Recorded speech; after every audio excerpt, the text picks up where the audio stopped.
Mas isso que você falou é muito comum as pessoas perguntarem, né? A pessoa vai sair do país com algum equipamento eletrônico ou não.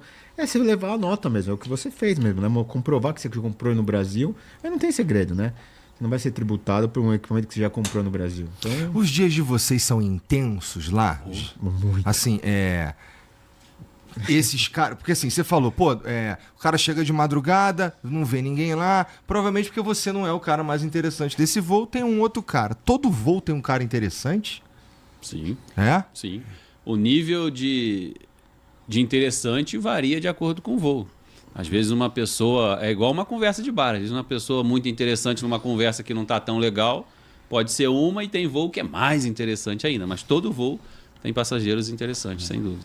E vai depender também das rotas, o que está chegando, se é um voo que tem mais apreensões em relação a drogas, se é um voo de mercadoria, né? E nisso a gente tem no sistema os alvos que já estão rodando sempre ali. Fala, ó, esse cara é divisa, esse cara traz dinheiro vivo, né? Aí tem o alvo lá do IBAMA, falou, ó, esse cara foi preso uma vez lá com a tartaruga, não sei o quê, então deixa o cara aí. Isso não é, suponho que não seja muito comum, né, Fauna? No trabalho, assim, no dia a dia de vocês. Não é raro, mas muito comum. O que a gente está falando de mercadoria e droga é muito mais, mas está longe de ser raro. Está longe de ser raro. É? Muito. E o que geralmente é com... Que bicho que é? Que animal que é? Tipo, cobra? Geralmente saindo são animais exóticos que têm algum valor comercial. Então a gente tem vários casos. Ovos de arara, cobra, a gente tem casos de cobra, lagarto, animais exóticos de um porte não muito elevado que você consiga. A gente teve um caso de canário também que foi bem... Bastante. Eram Foi dezenas. triste. E assim, é triste porque o pessoal não tem cuidado, vários morrem, então ele leva na quantidade para chegar alguns lá. Ainda tem essa questão dos maus tratos, mas infelizmente está longe de ser raro. Um recente que a gente teve foram de ovos, né? Então vem na bolsa térmica assim, um monte de ovos, assim, que a gente não sabia o que era. E a gente não conseguiu na hora identificar ali. E depois foi levado até para a USP lá. Foram araras. Araras vermelhas, araras azuis.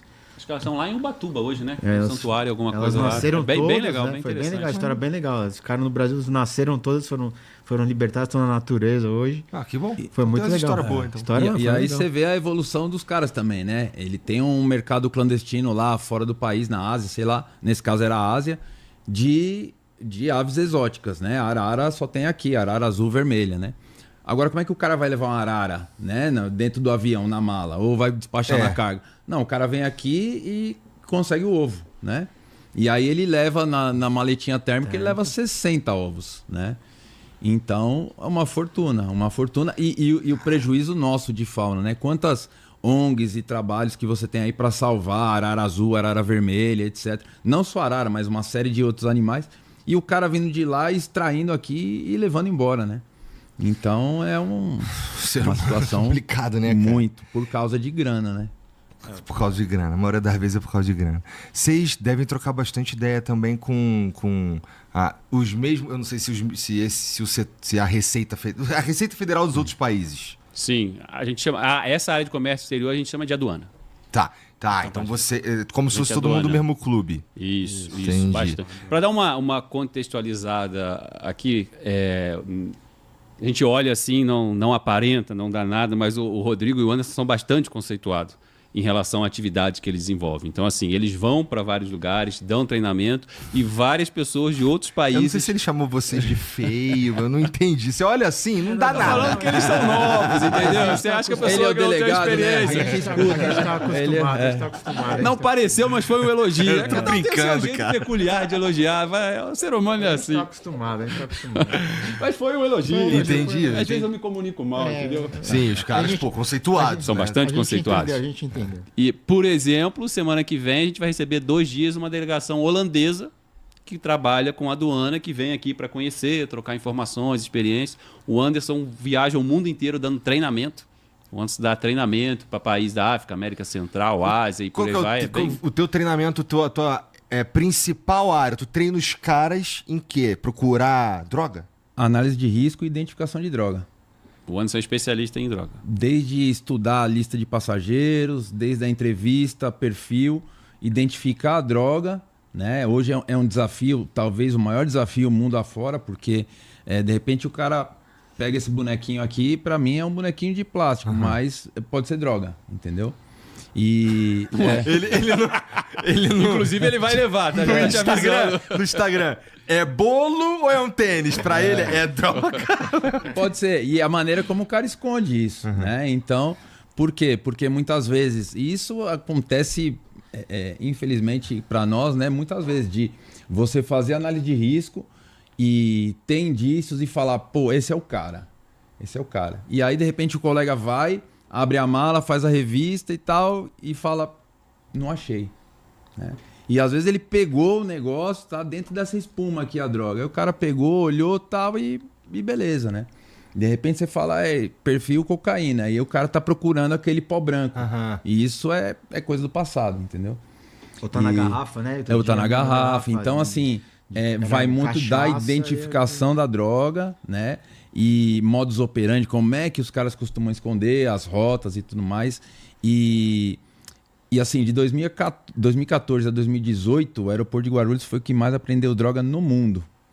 Então a gente tem essa credencial, né?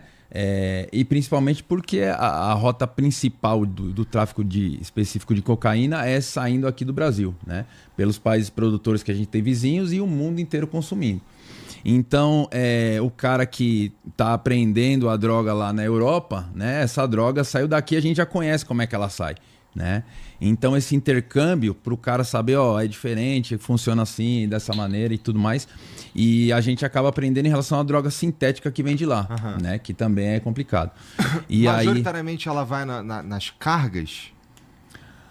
A cocaína tem de tudo. Tem de bagagem, tem na carga, tem no container. Igor. É verdade. Se você tem uma empresa grande, você tem algo que você não tem tanta pressa e vai te dar um retorno maior, você paga menos. Então você despacha ela num volume maior, numa carga causa menos. Mas você precisa garantir algo com mais urgência. Tem lá o remessa expressa que garante. Então assim, infelizmente, vai por tudo. E aí a gente falou aqui do porto, né? Beleza, aí o cara manda 600 quilos no porto, no container, né? Só que isso demora 15 dias para chegar, vai chegar no porto. E se ele perder, ele perde 600 quilos. Só que ele vai chegar lá, vai ter que ter alguém para tirar do time dele, vai fazer uma baldeação e tal. Então ele vai colocando na mala, manda a mula e em 8 horas a mula tá lá onde ela tem que chegar, não é no porto, é na cidade lá, onde seja. E isso facilita muito para ele, né? O cara com a droga parada é flagrante, tem que fazer rodar, né?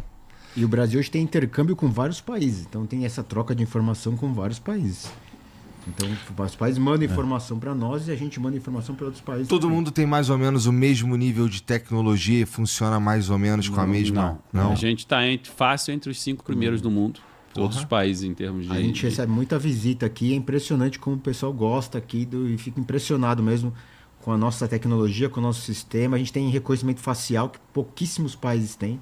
Reconhecimento facial no Brasil, né, dá para contar nos dedos aqui de uma mão quantos países têm reconhecimento facial. Então, realmente, o Brasil está muito pioneiro nessa parte mesmo de controle. É muito legal mesmo. A gente fica orgulhoso porque de mundo inteiro, delegações do mundo inteiro mesmo vêm e ficam impressionados. Justamente a tecnologia para facilitar o fluxo, né? Então, tudo bem, eu sei quem é o cara de interesse nesse voo.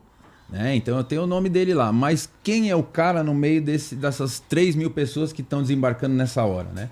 Se eu tiver que ir lá pinçar passaporte por passaporte, né? Você que tá no final da fila, eu vou atrasar o seu compromisso, o seu desembarque vai perder a conexão. Então, tecnologia, investimento federal em você ter um reconhecimento facial à medida que eu falo, o cara é esse, no sistema a foto dele já tá lá e a hora que o cara cruza, pumba, direto, né? E você... É o mesmo caso que eu falei aqui. Passou batido. Ninguém me falou nada. Porque nós não estamos te esperando. Estamos esperando o outro camarada que tem indício. Né?